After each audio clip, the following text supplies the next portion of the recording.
Hello,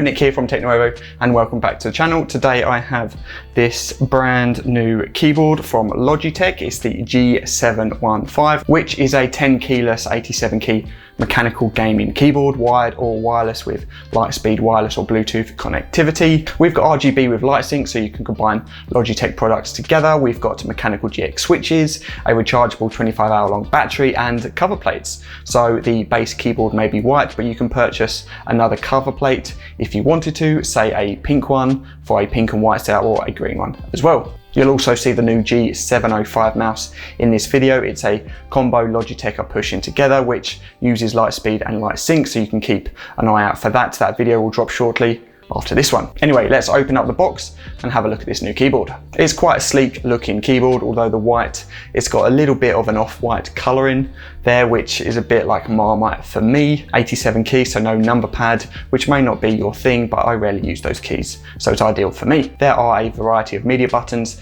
at the top of the keyboard, including a roller that out of the box controls volume, which I've actually been using quite a lot. There is also a caps lock and battery light profile button that allows you to switch profiles on the fly that are stored within the onboard memory. A gaming button that once hit voids any given keys, so press that button and as default that voids the use of the Windows key. So if you hit it by accident while gaming, it won't minimize your game or bring up the taskbar. That can also be customized to other buttons as well. Lastly, there is dimming control as well for the RGB. There are 5 stages of dimming from bright down to off. There is also this plastic cover on the front that can be removed. It's magnetic and can be swapped for another color, although you need to purchase those separately. To the underside, more RGB to the side and bottom, which gives a nice glow on your desk. 3 options for height or angles: flat on your desk, a small stand or a large stand. In the box you get a power cable, receiver, sticker and some instructions, plus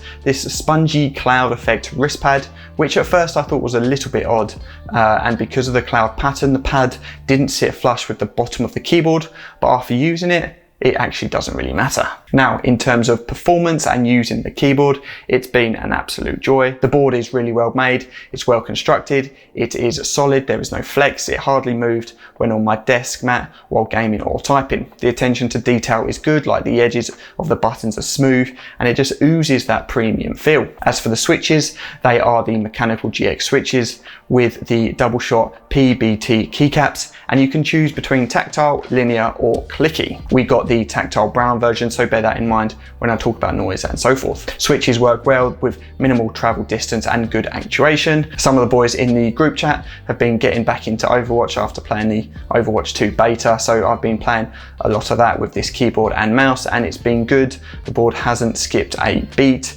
and they just keep calling me MVP in the group chat, which is getting a little bit weird.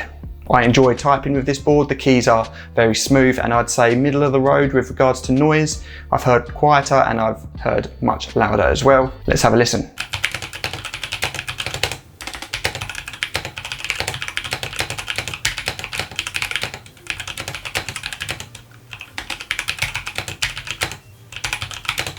Let's talk about the software for a minute.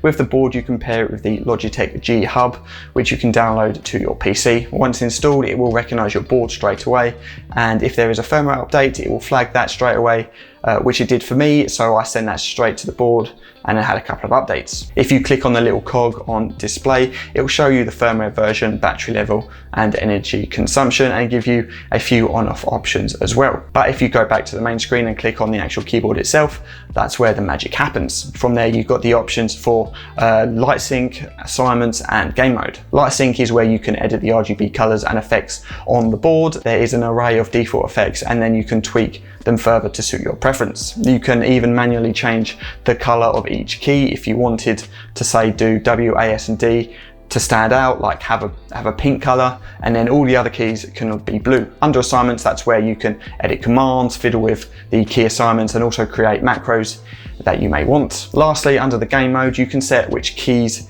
you want to void or make inactive while in game mode. So as default, when in game mode, if you hit either of the Windows keys, nothing happens. You can click on any of the keys on screen and it will turn it on or off when in use in game mode. Handy if you always end up hitting a key next to the key you're actually trying to hit. The other keys work really well. As mentioned earlier, I'm using the volume roller quite a lot, plus the multimedia buttons as well. The cloudy, bubbly wrist pad is quirky, but it's really comfortable. And when I took it away to use the board without it, I wanted it back straight away. Battery life is good, more than enough for 2, 3 or 4 sessions, depending on how hard you go. And for me, I had the cables already plugged into my PC, so it's quite a quick plug-in if needed if they do die. For me, I noticed no performance difference between wired and wireless connection, and the cables don't hinder performance at all if you want to keep them plugged in 24/7. If you want to change the keycaps, go for it, just make sure they are compatible. Perhaps even go for some low profile keys, boost that